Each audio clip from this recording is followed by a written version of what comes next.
आज मैं आपको सावन में पड़ने वाले शुभ सोमवार की कथा सुनाती हूँ। बोलो शंकर भगवान की जय। अमरपुर नगर में एक धनी व्यापारी रहता था। उसके घर में सभी तरह की सुख सुविधाएं थी, लेकिन दिन रात उसे एक ही चिंता सताती रहती थी कि उसकी मृत्यु के बाद उसके इतने बड़े व्यापार और धन संपत्ति को कौन संभालेगा। उस व्यापारी के कोई पुत्र नहीं था। पुत्र पाने की इच्छा से वह व्यापारी प्रतिदिन सोमवार भगवान शिव का व्रत पूजन किया करता था। उस व्यापारी की भक्ति भावना को देखकर एक दिन पार्वती जी ने शंकर जी से कहा, हे प्राणनाथ, यह व्यापारी आपका सच्चा भक्त है। इतने दिनों से यह सोमवार का व्रत और पूजा नियमित कर रहा है। आप इस व्यापारी की मनोकामना अवश्य पूर्ण करें। पार्वती की बात सुनकर शिव ने कहा, तुम्हारे आग्रह करने पर मैं इस व्यापारी को पुत्र प्राप्ति का वरदान देता हूँ, लेकिन इसका पुत्र 12 वर्ष से अधिक जीवित नहीं रहेगा। भगवान शिव ने स्वप्न में उस व्यापारी को दर्शन देकर उसे पुत्र प्राप्ति का वरदान दिया और उसके पुत्र के 12 वर्ष तक जीवित रहने की बात भी बताई। भगवान के वरदान से व्यापारी को खुशी तो हुई, लेकिन पुत्र की कम आयु की चिंता भी उस खुशी को नष्ट कर दिया। व्यापारी पहले की तरह सोमवार का विधिवत व्रत करता रहा। कुछ महीने बीत जाने पर व्यापारी की पत्नी ने एक सुंदर से पुत्र को जन्म दिया। पुत्र जन्म से व्यापारी के घर में खुशियां छा गई।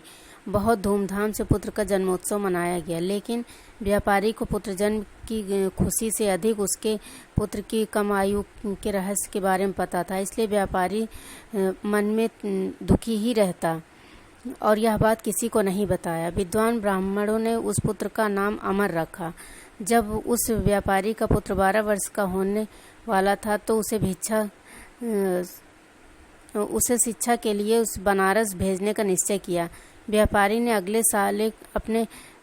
ही साल अपने साले को बुलाकर दीपचंद से कहा कि अगर तुम अमर को लेकर बनारस चले जाओ और वहाँ शिक्षा दिलाओ तो कैसा रहेगा। व्यापारी की बात सुनकर दीपचंद खुश हुआ और बहुत सारा धन लेकर अमर को साथ लेकर बनारस चला गया। रास्ते में जहाँ भी अमर और दीपचंद रात्रि में विश्राम करने के लिए ठहरते, वहीं यज्ञ करते और ब्राह्मणों को भोजन कराते थे। लंबी यात्रा के बाद अमर और दीपचंद एक बड़े नगर में पहुंचे। उस नगर के राजा की कन्या के विवाह की खुशी में पूरे नगर को खूब सजाया गया था। निश्चित समय पर बारात आ गई, लेकिन वर एक आंख से काना होने के कारण वर का पिता बहुत चिंतित था। उसे इस बात का भय था कि कहीं राजा को वर के काना होने की बात पता चलने पर वह विवाह से इनकार न कर दे। राजा ने इनकार कर दिया तो बारात को वापस ले जाना पड़ेगा। यदि ऐसा हुआ तो उसकी बहुत बदनामी होगी। वर के पिता ने व्यापारी के बेटे अमर को देखा तो उसके मस्तिष्क में एक विचार आया। उसने सोचा, क्यों न इस लड़के को दूल्हा बनाकर राजकुमारी से विवाह करा दूं। विवाह के बाद इस लड़के को धन देकर विदा कर दूंगा और मैं राजकुमारी को अपने घर ले जाऊंगा। वर के पिता ने अमर और उसके मामा दीपचंद से बात की। दीपचंद ने धन मिलने के लालच में वर के पिता को स्वीकार कर ली। अमर की दूल्हा वस्त्र में पहनाकर राजकुमारी से शादी करवा दिया। राजा ने बहुत सा धन देकर राजकुमारी को विदा किया।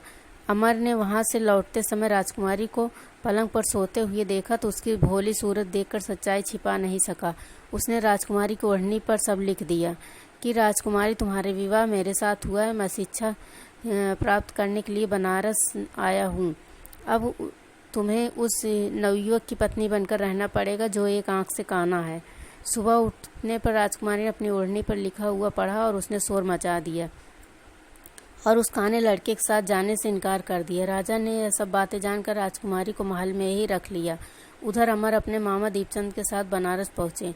अमर ने गुरुकुल में पढ़ना शुरू कर दिया। जब अमर की आयु 12 वर्ष पूरी हुई तो उसने एक यज्ञ किया। यज्ञ की समाप्ति पर ब्राह्मणों को भोजन कराया और खूब अन्न धन वस्त्र दिए। तभी अमर ने कहा, मामा जी, मेरी तबीयत कुछ ठीक नहीं लग रही है, मैं जरा सोना चाहता हूँ। अमर अपने शयन कक्ष में जाकर बिस्तर पर सो गया। शिव के वरदान के अनुसार सोते सोते अमर के प्राण पखेरु उड़ गए। सूर्योदय होने पर अमर को मृत देखकर मामा रोने पीटने लगा। आसपास के लोग भी एकत्र हुए और दुख प्रकट करने लगे। विलाप के स्वर सुनते ही भगवान शिव और पार्वती वहां से जा रहे थे तो वो रुक गए और बोला, यह क्या हो रहा है। पार्वती ने कहा, प्राणनाथ, मुझसे तिनके रोने की आवाज़ सहन नहीं हो रही है। इस व्यक्ति के कष्ट अवश्य दूर करे। भगवान शिव ने पार्वती के साथ अदृश्य रूप में समीप जाकर देखा तो अमर था। यह तो व्यापारी का पुत्र है। मैंने इसे तो 12 वर्ष की आयु का वरदान दिया था। उसकी आयु पूरी हो गई पार्वती, इसलिए इसके प्राण पखेरु उड़ गए। पार्वती ने शिव से निवेदन किया, हे प्राणनाथ, आप इस लड़के को जीवित कर दें, नहीं तो इसके माता पिता पुत्र की मृत्यु के कारण रो रो कर अपने प्राण त्याग देंगे। इस लड़के का पिता तो आपका परम भक्त है, वर्षों से सोमवार का व्रत करते हुए आपको भोग लगा रहा है। पार्वती के आग्रह करने पर भगवान शिव ने उस लड़के को जीवित होने का वरदान दिया और कुछ ही पल में वह लड़का जीवित हो उठा। सारा वातावरण खुशियों से भर गया। अमर अपने मामा दीपचंद के साथ वापस अपने नगर की ओर चल दिया। दोनों चलते हुए उसी जगह पहुंचे जहां अमर का विवाह हुआ था। उस नगर में भी अमर ने यज्ञ आयोजन किया। समीप से गुजरते हुए राजा ने यज्ञ का आयोजन देखा। राजा ने अमर को तुरंत पहचान लिया। यज्ञ समाप्त होने पर राजा अमर और उसके मामा को महल ले गए और कुछ दिन तक वहीं रहकर बहुत सारा खातिर भाव करने के बाद धन, वस्त्र और राजकुमारी के साथ विदा किया। रास्ते में सुरक्षा के लिए राजा ने बहुत से सैनिकों को भी साथ भेजा। इधर व्यापारी ने अपनी पत्नी के साथ अपने को एक कमरे में बंद कर लिया। भूखे प्यासे रहकर दोनों अमर की प्रतीक्षा का इंतजार कर रहे थे। उन्होंने प्रतिज्ञा कर रखी थी कि उनके बेटे की मृत्यु का समाचार मिला तो दोनों अपने प्राण दे देंगे। दीपचंद ने नगर में पहुंचते ही एक दूत को घर भेजकर आगमन की सूचना दी। अपने बेटे के जीवित वापस लौटने की सूचना सुनकर व्यापारी बहुत प्रसन्न हुआ। वह अपनी पत्नी और मित्रों के साथ नगर के द्वार पर पहुंचा। अपने बेटे के साथ पुत्रवधू राजकुमारी चंद्रिका को देखकर व्यापारी की खुशी का ठिकाना नहीं रहा। उसने अमर को छाती से लगाकर बहुत प्यार किया। उसी रात भगवान शिव ने स्वप्न में जाकर कहा, हे श्रेष्ठी, मैंने तेरे सोमवार के व्रत करने की कथा और व्रत सुनकर बहुत प्रसन्न हुआ, इसलिए तेरे पुत्र की आयु मैंने लंबी कर दी। व्यापारी बहुत प्रसन्न हुआ। सोमवार का व्रत करने से व्यापारी के घर में खुशियाँ लौट आई। इसलिए कहा जाता, जो स्त्री पुरुष सोमवार का विधिवत व्रत और कथा करेंगे उनकी सारी इच्छाएं पूरी होंगी। बोलो शंकर भगवान की जय।